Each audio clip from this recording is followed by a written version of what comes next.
여러분 안녕하십니까? CBS 초대석의 박재홍입니다.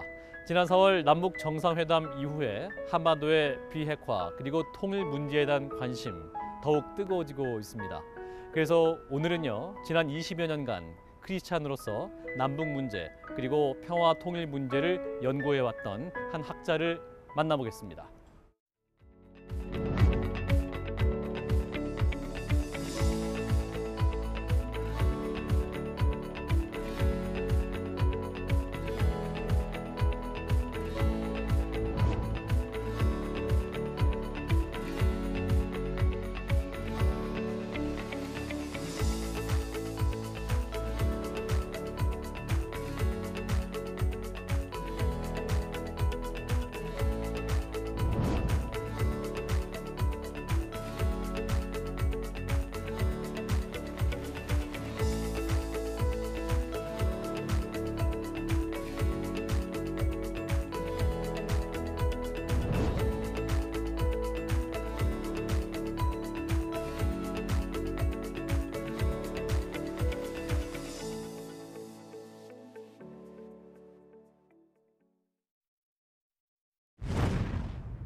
네, 이 자리에 한반도 평화연구원 부원장이시자 서울대 통일평화연구원의 김병로 교수님을 모셨습니다. 교수님 안녕하십니까? 안녕하세요. 예, 반갑습니다. 남북 정상회담 이후에 굉장히 바쁘시죠? 예, 굉장히 바쁩니다. 호떡집에 불난 것 같습니다. 아, 그러시군요. 그야말로 대목을 맞으셨다. 예, 네, 이렇게 말할 수 있을 것 같은데 지금 계신 연구원 두 곳이 다른 성격이죠? 예, 한반도 평화연구원은 사회 단체죠. 네. 예, 기독교 띵탱크, 통일을 준비하는 기독교 띵탱크라고 할 수 있고요. 서울대학교 통일평화연구원은 교내 기관, 서울대학교 내에 소속되는 기관이고, 예. 통일을 준비하기 위해서 학제간 연구, 그러니까 여러 학문 분야에서 네. 종합적으로 통일을 연구해야 된다라는 관점에서 네. 정치, 외교, 군사뿐만 아니라 뭐 경제 협력이라든가 보건 의료, 또 농업, 예. 뭐 이런 모든 분야에서 통일을 준비해야 된다라는 측면에서 2000년 남북 정상회담 그 이후에 예. 준비를 시작해서 2006년도에 설립된 연구소입니다. 예, 그렇군요. 그 연구소 설립과 함께 예. 교수님께서 함께 하신 거고 예. 또한 크리스찬으로서도 통일을 준비하신 예. 그런 연구를 해 오셨습니다. 그럼 남북 문제에 대한 연구를 얼마 동안 하신 겁니까? 한 20년 넘게 하신 것 같은데요. 예, 30년까지는 안 되고 한 27, 8년 된 것 같습니다. 예, 그러시군요. 그렇게 또 오랫동안 연구를 하셨기 때문에 특별히 올해 또 4.27 남북 정상회담을 보시면서 예. 굉장히 좀 감회가 새로우셨을 것 같아요. 예, 저도 사실 믿기 어려울 정도로 네. 엄청난 역사적 사건이라고 생각을 했습니다. 네. 저는 이제 개인적으로는 평창 올림픽으로부터 시작해서 최근 진행되는 이 변화를 평화혁명이라고 부릅니다. 아하, 엄청난 변화라는 뜻에서 네. 혁명적인 변화가 아닌가 이런 생각을 합니다. 네. 뭐 6.15 공동선언 한 17, 8년 전에 6.15 공동선언도 있었고 14 공동선언 두 번째 회담도 있었지만 네. 이 세 번째 회담은 정말 작년까지만 해도 한반도의 전쟁 위기가 엄습했지 않습니까? 예. 그런 상황 속에서 정말 평화를 만드는 극적인 반전의 계기가 됐다. 그런 점에서 앞으로 이제 이게 시작이지만 이걸로부터 시작해서 이제 앞으로 여러 북미 회담이라던가 그 진행되는 변화가 네. 한반도에 굉장히 큰 변화를 가져올 것이다라는 네. 점에서 저는 이것을 뭐 혁명적인 변화라, 뭐 혁명이다 이렇게 보고 싶습니다. 네, 20년 넘게 연구하신 또 학자로서 혁명적인 변화다. 이게 또 정의를 해주셨군요. 그 회담 안에 또 다양한 내용이 있었습니다. 예. 그 내용 중에 또 우리 교수님께서 보시기에 이것은 정말 평가할 만하다.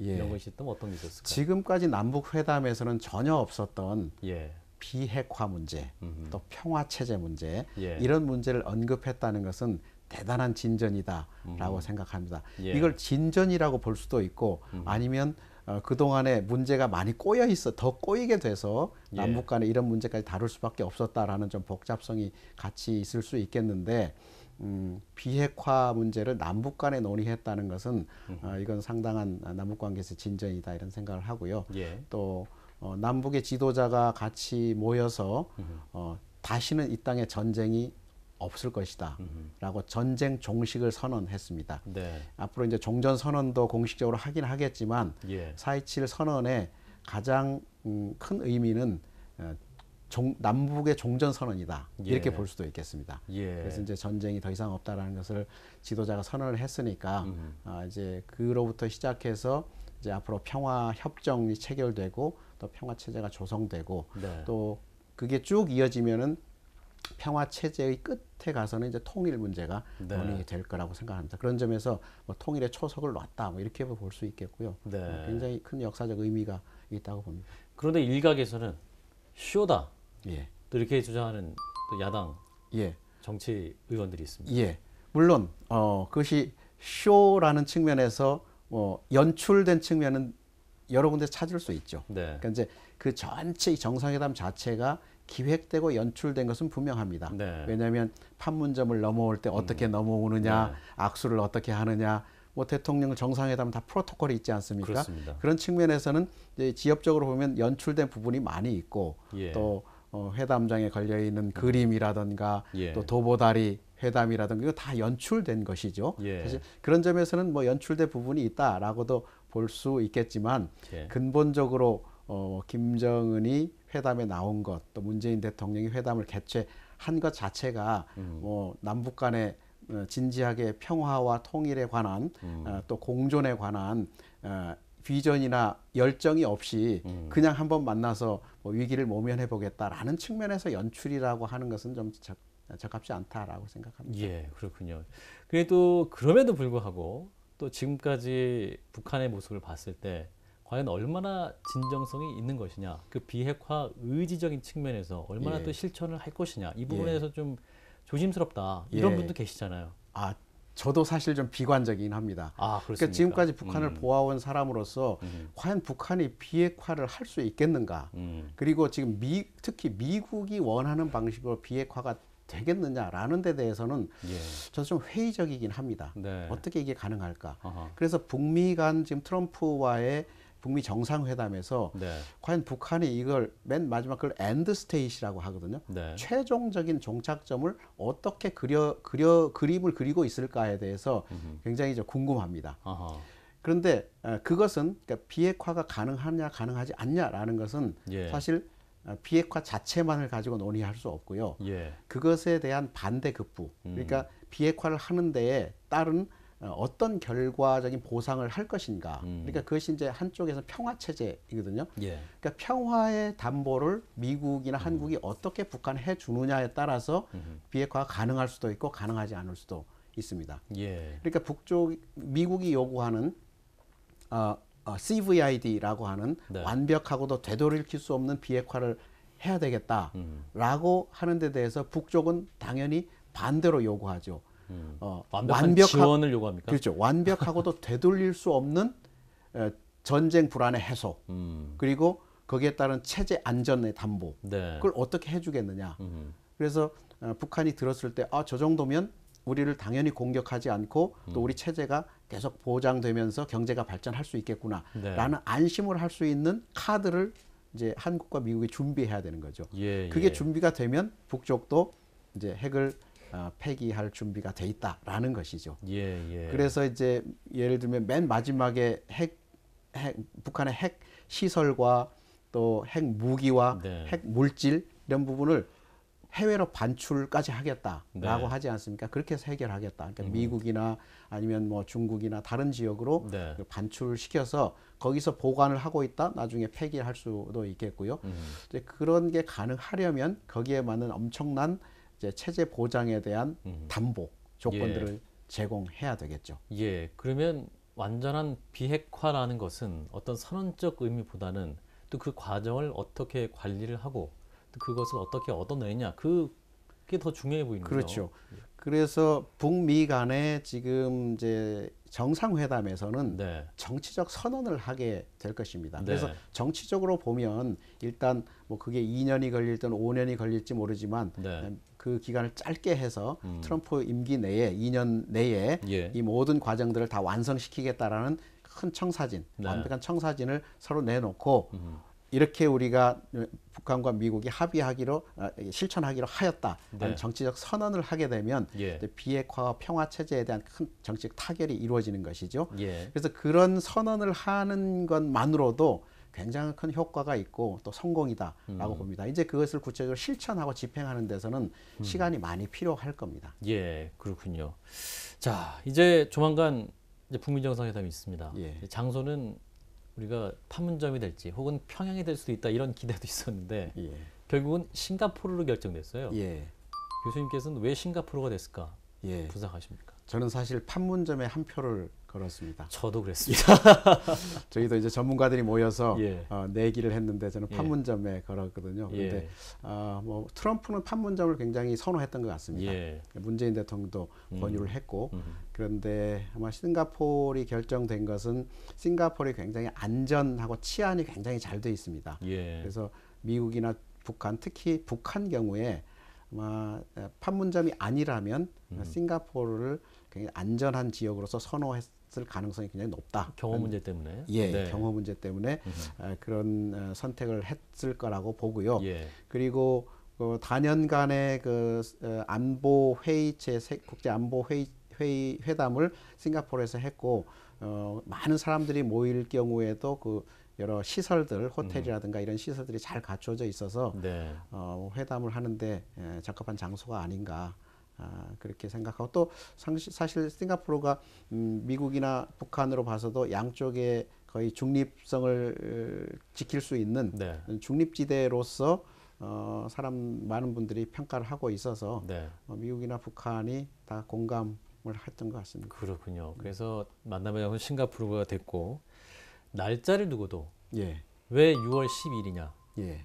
이런 말 하는데 교수님께서 혹시 보시기에 예, 글쎄 우연찮게 이제 6월 13일이 이제 지방선거일인데 뭐 한국 정부가 결정했다면 아마 이건 선거를 앞두고 정치적 결정이 아닐까라고 그렇게 뭐 비판을 하겠지만 뭐 미국과 북한 간에 조금 더 이제 5월 말 정도로 하려고 했는데 아마 조율이 잘 안 됐던 것 같아요. 굉장히 어렵지 않겠습니까? 아무래도 비핵화 예. 평화 체제 문제를 다루는 게 그래서 그 일정 조율하는데 시간이 좀 걸렸고 국무장관이 2번씩이나 북한을 방문하면서 그리고 또 김정일 위원장이 또 중국을 달에는 방문해서 예. 시진핑 주석과 회담을 한 번 더 할 정도로 굉장히 급박한 이슈들이 그 안에 있었기 때문에 예. 6월 12일로 연기된 것 같습니다. 예. 또 그 전에 또 G7 정상회담이 있기 때문에 예. 관련해서도 그 날짜가 그렇게 될 수밖에 없었다는 해석도 있고요. 예. 자, 이제 곧 있습니다. 이 교수님께서 보시기에 북미 회담 전망 어떻게 보십니까? 지금 북한이 이제 맥스 던더 한미 네. 연합 군사 훈련을 빌미로 해서 지금 고위급 회담을 중지시켰고 네. 북미 회담도 지금 고려할 재고할 수도 있겠다라고 과거 해서 김경환 상통에서 말을 했었죠. 예. 그래서 지금 조금 우려되는 상황이 조성됐습니다. 네. 그런데 그것은 이제 역시 미국과 한국의 반응이 어떤가에 따라서 결정이 네. 될 것 같은데요. 네. 미국이 지금 현재와 같은 기조 속에서 더 이상 북한을 압박하지 않고 네.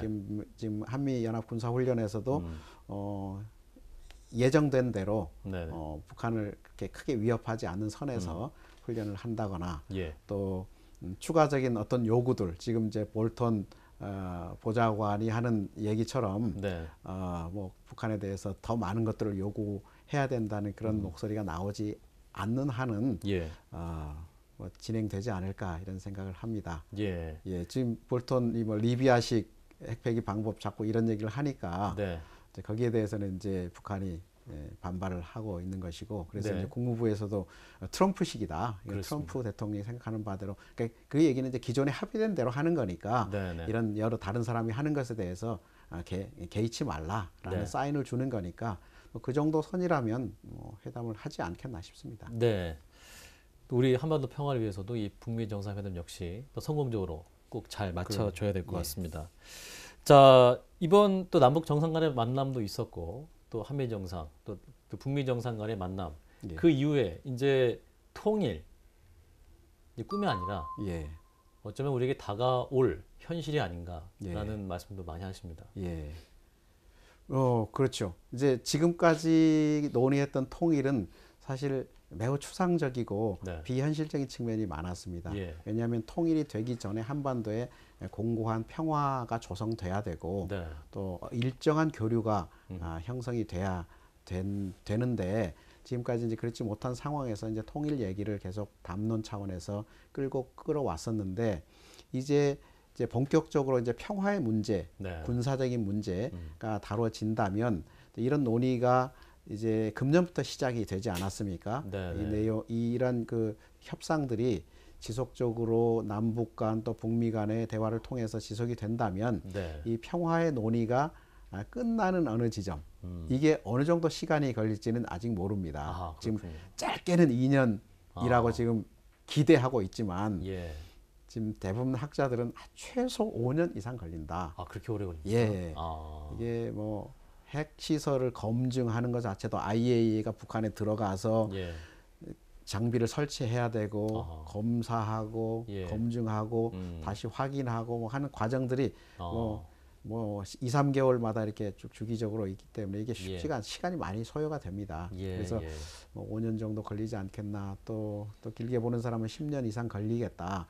그러니까 이제 그런 평화의 논의가 끝나는 부분에서 남북이 평화적으로 공존하는 체제가 되고요. 예. 그렇게 되면 거기서부터 이제 통일 논의가 시작이 되기 때문에 이제 통일의 초석을 놨다라고는 볼 수 있겠지만 통일 논의는 과거보다는 이제 앞으로 다가왔지만 네. 앞으로 좀 갈 길이 멀다 생각을 합니다. 그렇군요.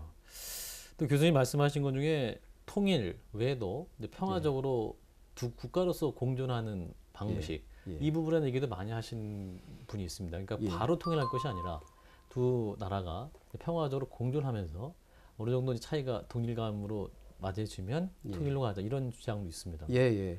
그게 가장 합리적이고 현실적이죠. 예. 뭐 물론 두 국가 그러니까 남북을 두 국가로 인정하느냐 안 하느냐라는 것은 또 다른 문제지만 그렇습니다. 저는 네. 그 남북을 국가적 차원에서 인정하든 안 하든 국가적 실체로 존중해야 된다고 생각합니다. 예. 그 바탕 위에서 통일 논의가 출발이 돼야 되니까 네. 그런 측면에서는 저는 오히려 너무 민족주의적인 시각보다는 이제 70년이 지나지 않았습니까? 그렇습니다. 그러면 네. 남북이 사실 조선민주주의인민공화국과 대한민국이라는 국가적 실체가 형성이 된 겁니다. 그러면은 이제 유엔에 가입을 했고, 예. 그러니까 국가적 실체로 어느 정도는 인정하면서 들어가야 되겠다. 그러나 완벽한 독립국가로서의 국가적 실체라고 볼 수는 없고 네. 분단국이라는 지위를 가진 국가적 실체라고 본다면 예. 이제 조선과 한국 또 남북을 저는 그래서 남북보다는 조선과 한국이라고 부르기를 좋아합니다. 아하. 예, 네. 조선과 한국이라는 두 국가적 실체를 가진 이런 실체들이 모여서 서로를 인정하고 그 바탕 위에서 공존을 먼저 우선적으로 하고 네. 그 공존이 안정적으로 지속이 될 때 그때 이제 후세들이 통일을 원한다면 통일에 대해서 서로 논의를 하고 합의를 해나가는 방식으로 해야 되지 않나라고 생각합니다. 그래서 이제 뭐 좀 구체적으로 통일 방안을 얘기하면 네. 이제 북쪽에서는 뭐 연방제, 남쪽에서는 연합제라는 예. 방안을 제안을 하고 있습니다. 오랫동안 그렇게 제안을 해왔고, 그런데 북쪽에서 연방제가 실현 불가능하다는 걸 알고 낮은 단계부터 연방을 해보자라고 제안을 벌써 2000년도에 했죠. 네. 그 얘기는 낮은 단계 연방이라는 것은 결국 연합, 한국이 주장하는 연합이라는 방식과 같은데 예. 그 연합이라는 방식은 우리가 이제 주변 국제사회에서 보면은 아세안이라는 네. 연합체가 있고요. 그렇습니다. CIS 독립국가연합, 유럽연합이라는 연합의 형태로 국가들의 결속체들이 있습니다. 그런 방식으로 한국은 남북이 연결을 해서 통일을 시작해보자라는 안입니다. 그 얘기는 중앙정부가 구속력 있는 어떤 기구로서 작동하는 게 아니고 매우 상징적이고 형식적인 형태로 중앙정부를 만들고 네. 각자 지방정부가 독립성을 유지한 채로 교류를 하면서 통일의 긴밀한 관계들을 유지해 나가보자라는 네. 그런 방식이죠. 그래서 아마도 통일이 시작된다면 앞으로 이제 통일 논의가 시작된다면 남북 연합이라는 방식으로 통일이 시작될 겁니다. 그래서 예. 남북이 그대로 존재하면서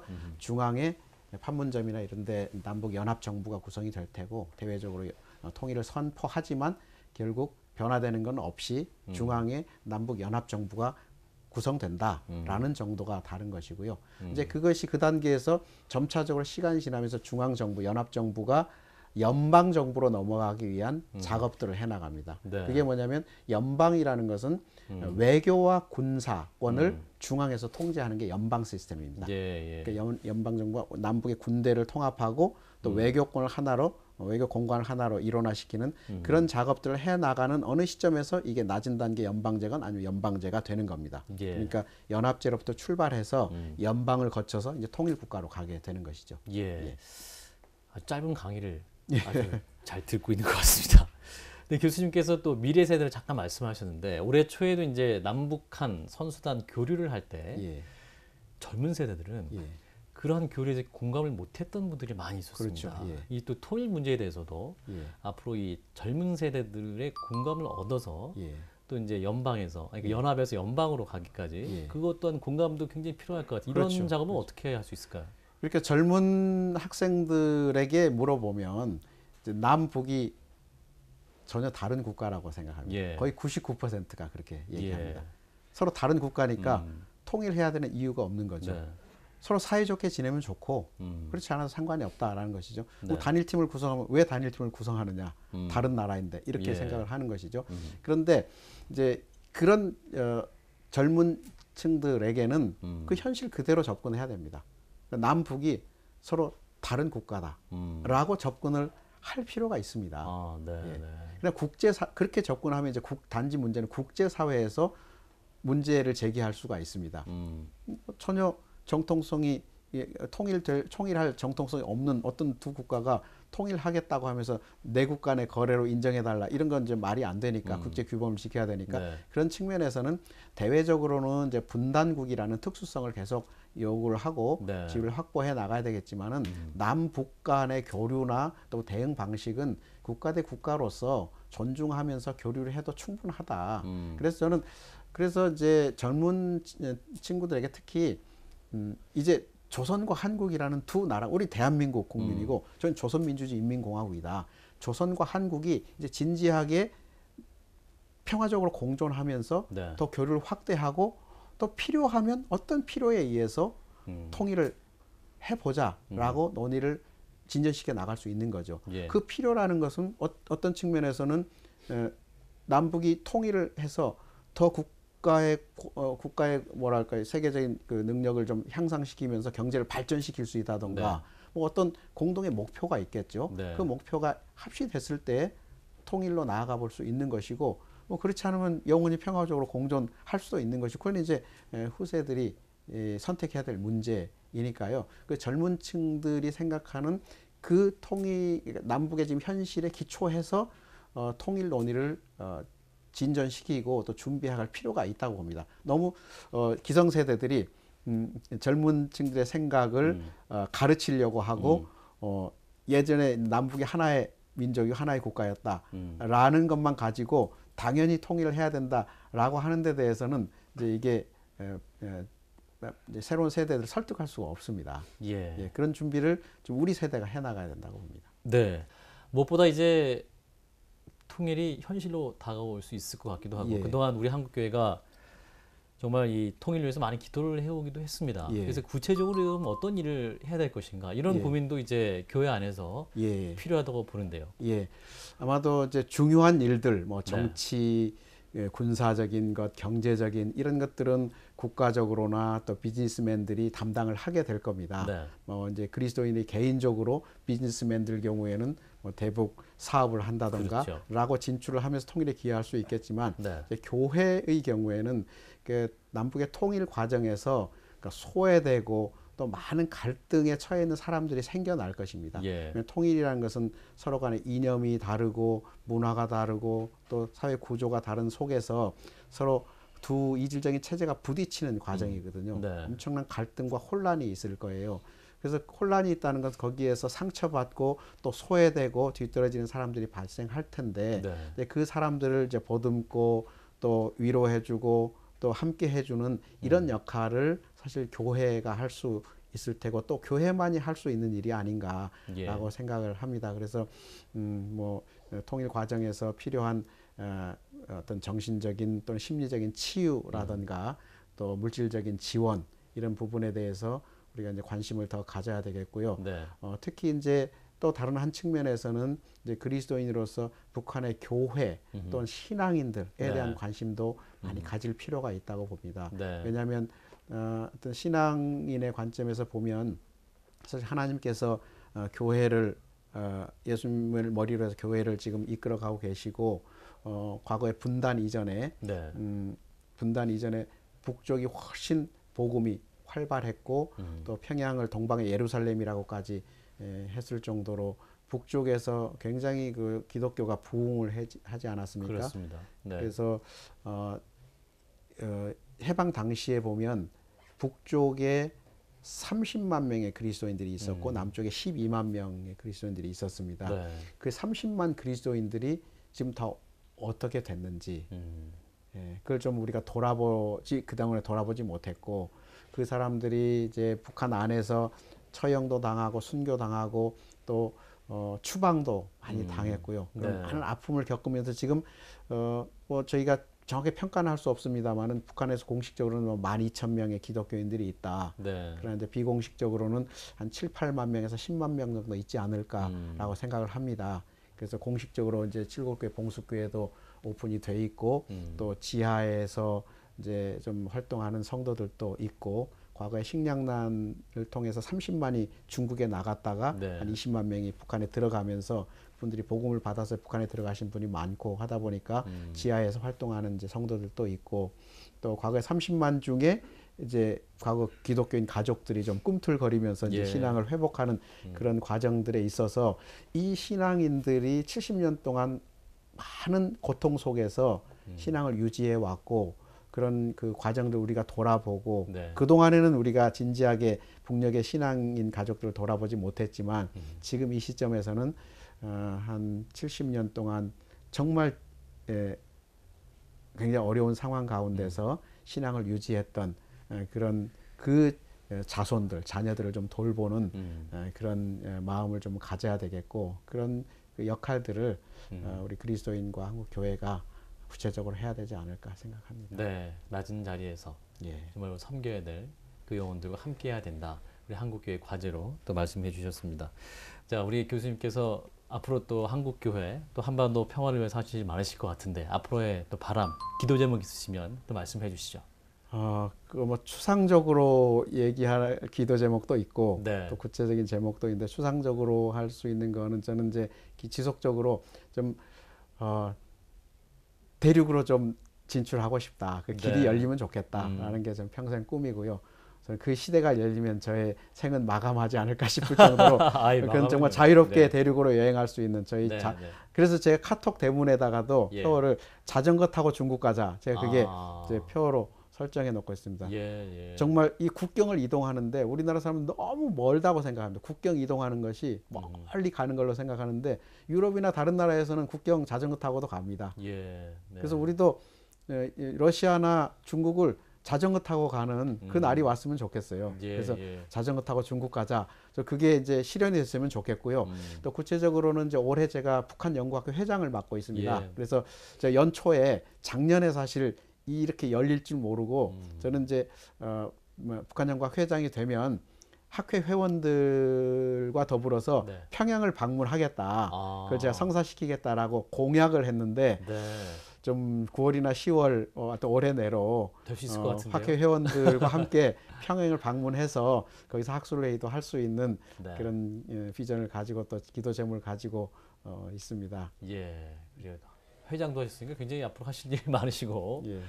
무엇보다 정말 중국으로 자전거를 탈 수 있게 되면 그때 저랑 같이 함께 가시죠. 예, 함께 자전거를 타고 가시면서 예. 그때 또 함께 인터뷰를 좀 할 수 있었으면 하는 바람, 기도 제목 저도 함께 기도하도록 하겠습니다. 예. 자, 오늘 교수님 오늘 귀한 말씀 너무 잘 들었습니다. 고맙습니다. 예, 감사합니다.